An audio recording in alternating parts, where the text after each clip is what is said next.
Wow. Oh yeah. You're professional. You get the lighting and everything. This is amazing. Back here for our last interview here at We Art the World podcast. And, streaming here from the Hotel Ziggy in Hollywood. And we have a special guest here. Yes, please. Alias. Am I saying your name right? It's Alias. Alias. Okay. So it sounds like an alias. Like an alias, like an anonymous being. Okay, like an cool. alien. Ooh, pretty cool. Alias, how you doing tonight? I'm good. It was a good night at the Zig. Nice. The Zig Fest, Hotel Ziggy. Ooh, for sure. Now you're a filmmaker, documentarian, and tell us a little bit more about you. Yeah. I started out as a painter. I'm a very physical artist. I like to paint. I like to make shit. And growing up, I was a skateboarder, so I grew up in skateboard culture.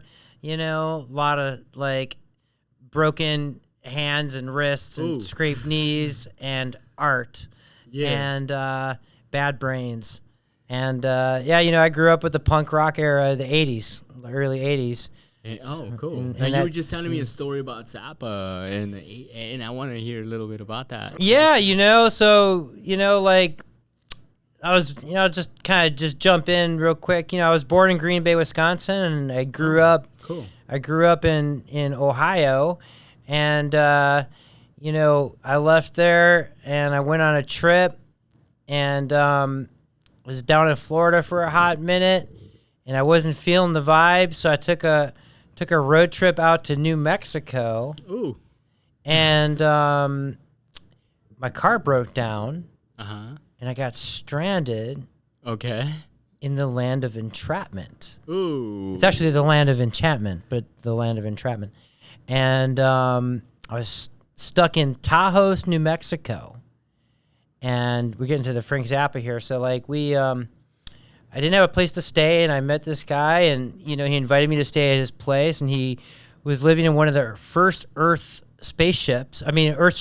Looks like a spaceship. In New Mexico. In New Mexico. Okay. So an Earth ship, I don't know if you know what an Earth ship is. It's like it's a house that's made of all recycled materials. It's made of tires and beer bottles and packed mud, and it's just this beautiful sculpted piece of art. Wow. That's completely made out of recycled materials.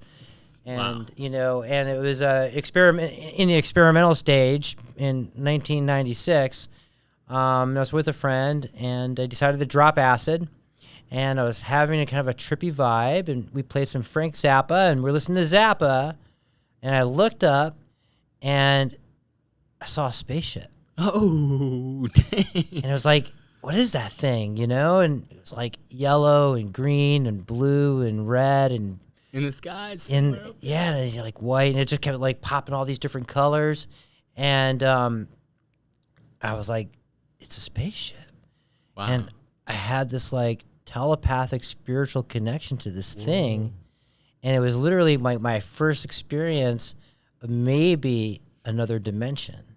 Whoa. That sounds cool, bro. I know, and so how did that shape your life? How did that change your life? It opened my mind to learning how to live in reality the way reality is, not the way I think it should be. Okay.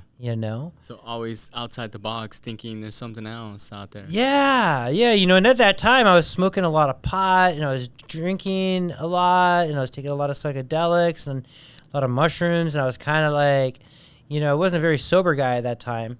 And later on, I developed a craving for sobriety, and I got sober 11 years ago. So I've been, I don't drink, I don't smoke, I do no substances, and I've learned, through meditation and art and the creative process, I've learned how to teach myself how to be comfortable in reality all the time. That's so cool. You know, That's respectful. That's beautiful. And I'm not gonna lie. I mean, I freak out in the car all the time, and I yell at people, and Yeah, like everyone in LA. right, you know, no one's doing it right. But I've learned how, you know, I've taught myself how to, you know, be an artist in sobriety. Calm down and Right. You know, it's like I want to help other people like find that process and find that way, because a lot of people struggle with drugs and alcohol, and you know, That's true. You know, so my experience with the extraterrestrial and the spaceship was like, I think, like a launching point for me artistically to search within inside to find that other dimension, that multiple dimension. And now I'm expressing that through my art, you know, and through filmmaking and through creativity. I wrote a film. It's called Alan and the Golden Butterfly Girl. Okay. And it's a romantic comedy short film, 17-minute piece, a fantasy film about a guy who gets off of prescription drugs. He hears voices. He starts to hallucinate, and he finds a mannequin, and he falls in love with a gold mannequin. Whoa. Right. And that gold mannequin teaches him how to fall in love with reality the way reality is. Whoa, that sounds cool. Right. Yeah, so like I'm taking my experience and I wrote it into this crazy movie. And right now I'm seeking funds to create a budget, a $20,000 budget to make this film, and then ultimately, you know, work it into a feature film. Beautiful. Wow. Well, best to you. Thank you, man. I appreciate that. What else are you doing? Tell us a little bit more. Well, right now, you know, I'm shooting video. I'm doing videography work. I'm doing some commercial work. I'm gunning my camera. I've been a set dresser and set deck in the film industry for the last 5 years. So I got to work on a lot of different, you know, filmmaking sets, music video sets, you know, promotional, commercial shoots, and I've been like, you know, just like, you know, like developing my vision as a film director. Oh, okay, cool. So ultimately, my goal now is to just direct films. Oh, and nice. Recently I directed this film. It's called Strictly Meringue. I'm really excited. It's on the film circuit, the film festival right now. It's won a few awards. I just won Best New Director in Calcutta. Oh, wow. Congrats, right? bro. And yeah, I'm excited. You know, it's like the first film that I've directed and got to work with a team. I did a collaboration film challenge, which is a 10-day challenge, and you get to work with all these other artists to make a movie. Oh, that's so cool. And that's like, you know, honestly, that's why I love the filmmaking process. It's so organic. It's so natural. And when you're working together as a team, you have no choice to be anywhere else but the present moment. Yeah, wow. And meditation helps a lot, I bet.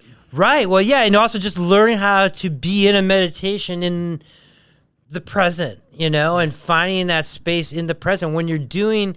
When you're working on a shoot, when you're on set, and they're like quiet on set, and you can see everybody. You can see the director of photography. You can see the film director. You can see the production designer in the corner. You can see the scripty. You can see all their eyes. Their vision gets tight, and they're perplexed.